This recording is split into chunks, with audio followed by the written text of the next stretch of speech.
The question is basically how to deal with people who try to pull you back when you are on your spiritual journey. It's a natural phenomenon. Everybody who is on a spiritual path experiences it to a certain extent. Your family, your husband, your wife, they all have a vested interest in you remaining the way you are. When you decide that you're gonna now become a little bit spiritual, not because of them or not because to show them that you are spiritual, but something is calling you and you feel like breaking out of the circle that has just kept you there. These people now are unhappy with that. How dare you fly or even learn to fly and try to leave us behind? So like a patang, like a kite with a little string, they'll try to yank your string. How dare you fly? How dare you think you're this mighty guy or mighty woman that now is spiritual? That happens. It's a vested interest. Husband and wife, that happens a lot between husbands and wife. Wife, whether or not she likes it or not like it, she likes her husband just all to herself and just in the cubby hole that he lives in. She might be unhappy with him, might even be getting mad at him, wishing that he changed, but the moment he starts changing spiritually, hey, he's getting out of my hand? What do you mean by that? All right, come back. You understand? Husbands do the same thing to their wives. So usually there is 3 stages to this. The first stage is, they'll say, you used to be a pretty good guy, man. And now you kind of become this, dofus. You have become Buddhu. Buddhu is a word for stupid person in Indian language, but it comes from the word Buddha. Buddha means, okay, why would people call them, all these monks and all these bhikkhus that were following these great saints? Because they will just go sit there and meditate, sit like nothing.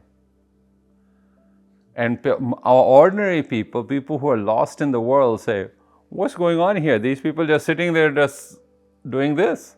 So they just started calling Buddhas. So it comes from just that alone. So what I'm saying is people will always make fun of you.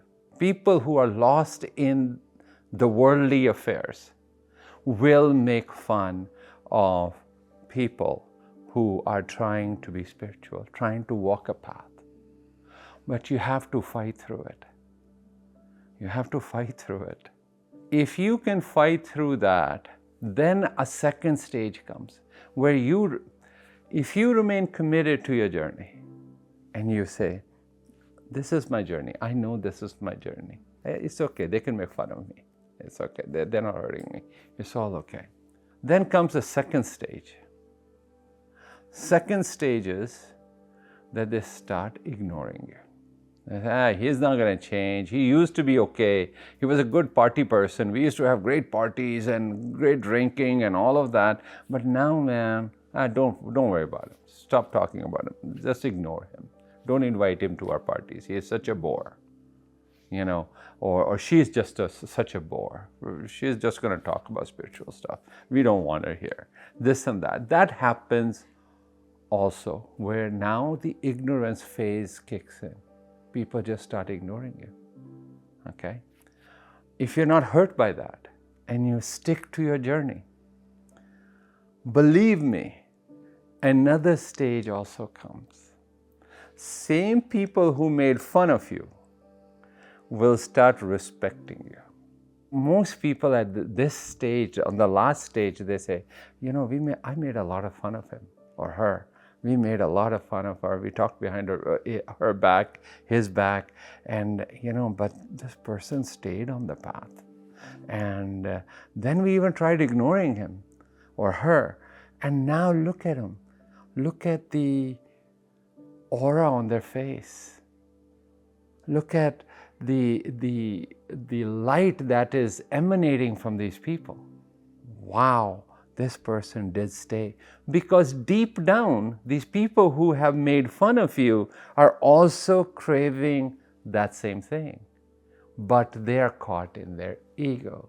So a spiritual person who is trying to travel this path only prays to God that God, may these people find their way home also.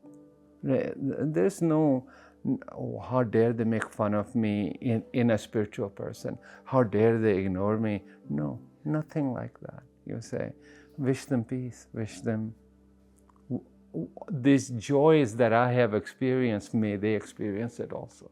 What do you think happened to Buddha in his own time? He was spat on, ushered out of the villages. What do you think happened to all these Sufi saints when they ever got into a Muslim village? And they were, sometimes rocks were thrown at them, get out of here. What do you think happened to Mahavir? Here's the most gentlest of souls who dropped everything. Even his clothes dropped off all shenanigans of a society. Came from a very well-off family, almost princely family. And here's this guy standing there naked, saying, I have nothing. Enlightened being. Yet people, they couldn't handle a naked man. And they would throw stones at him.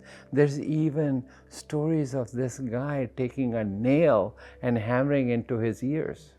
That's what happens. But he would never swear at those people. These things happen. I mean, look what happened to Jesus. But what are the words coming out of his mouth? Forgive them, Father, for they do not know what they do. So it's a different game for spiritual people. And that's where you have to get.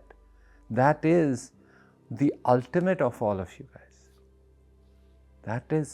That is where you're going.